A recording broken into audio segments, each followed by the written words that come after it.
இந்த டேனான்ற பொண்ணுக்கு இன்னும் 2 வாரத்துல கல்யாணம் ஆக போகுதுன்றதுனால அவளோட அம்மா கிட்ட ஒரு பெரிய லிஸ்ட் கொடுத்துட்டு எனக்கு வேணுமான்னு சொல்லி கேட்பா. அவங்களும் அந்த லிஸ்ட்டை பார்த்துட்டு ரொம்பவும் ஷாக் ஆயிட்டு ஆல்ரெடி கல்யாணத்துக்கு நிறைய செலவாயிடுச்சு, நம்ம கிட்ட பட்ஜெட் இல்லன்றது விஷயத்தையும் அவங்க சொல்லுவாங்க. அவளும் அவங்க அம்மா சொல்றது எதுவுமே கேட்காம என்னோட ஃப்ரெண்ட்ஸ்லாம் நிறைய பேர் வராங்க, அவங்களோட மேரேஜ்க்கு நான் போறதுக்கு அவங்க ஃபிளைட் டிக்கெட்லாம் எனக்கு போட்டு கொடுத்தாங்க, அட்லீஸ்ட் அவங்களுக்கு ஒரு ஹோட்டலாச்சும் ரெடி பண்ணி கொடுக்கணும்னு கேட்பா. அவளும் அவங்க அம்மா கிட்ட கெஞ்சிட்டு இருக்கும்போது அவளோட அப்பாவும் வந்துட்டு என்னோட ஒரே ஒரு பொண்ணுக்காக இது கூட செய்யாம எப்படி, காசை பத்தி நீ கவலைப்படாத, அப்பா பாத்துக்கன்னு சொல்லுவாரு. அதுக்கிட்ட அந்த பொண்ணுக்கு ரொம்பவே சந்தோஷமாயிடும். நம்ம கிட்ட இதுக்கு மேல காசு கிடையாதுன்னு சொல்லுவாங்க. நம்மளோட ஒரே பொண்ணுக்காக இது கூட பண்ணலாம் எப்படி, நான் வேற ஒரு லோனுக்கு அப்ளை பண்ற பாத்துக்கலாம்னு சொல்லிட்டு போயிடுவாரு. ஆனாவும் லெஹங்கா எடுக்கலாம்னு சொல்லிட்டு அவ ஃபியன்ஸே கூட போவா.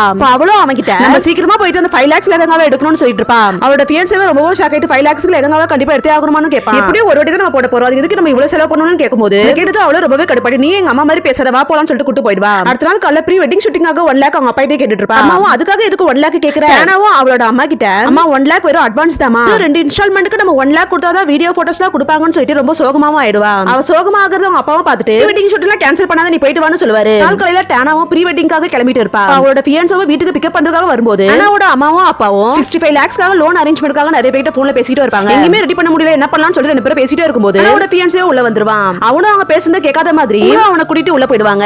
அவனும் டேனாவோட ரூமுக்கு போயிட்டு ரொம்பவும் யோசிச்சுட்டே இருப்பான். அவன் கிட்ட ஏன் டல்லா இருக்க என்ன ஆச்சுன்னு கேட்கும்போது அவளை பக்கத்துல உட்கார வச்சு அவளை கையை பிடிச்சி பேரண்ட்ஸும் நம்ம கல்யாணத்துக்காக இருக்கிற சேவிங்ஸ் எல்லாத்தையும் செலவு பண்ணிட்டு இருக்காங்க, நாள் கூத்துக்காக அவங்க நிறைய கடன் வாங்கிட்டு அடிக்கிறதுக்கு அவங்க ஃபியூச்சர் ஃபுல்லா ஓடிக்கிட்டே இருக்கணும், அந்த கஷ்டத்தை நம்ம கொடுக்க கூடாதுன்னு சொல்லுவான். ஃபியன்ஸே சொல்லும்போது அவளுக்கு நிறைய விஷயம் புரிய வரும். கழிச்சு அவளும் அவங்க அம்மா அப்பா கிட்ட நான் என்னோட ப்ரீ வெட்டிங் ஷூட்டை கேன்சல் பண்ணிட்டேன்னு சொல்லுவான். அவங்க 2 பேர்ட்ட சாரி கேட்டுட்டு உங்களோட சேவிங்ஸை வச்சு நீங்க எனக்கு பண்றதே எனக்கு போதும், இதுக்கப்புறம் நீங்க எக்ஸ்ட்ரா எந்த லோனும் எடுக்க வேணாம்னு சொல்லுவா. லைஃப்ல நல்ல அம்மா அப்பாவும் எனக்கு நல்ல ஒரு பார்ட்னரும் கிடைச்சிருக்கேன், எனக்கு அதுவே போதும்னு சொல்லுவா.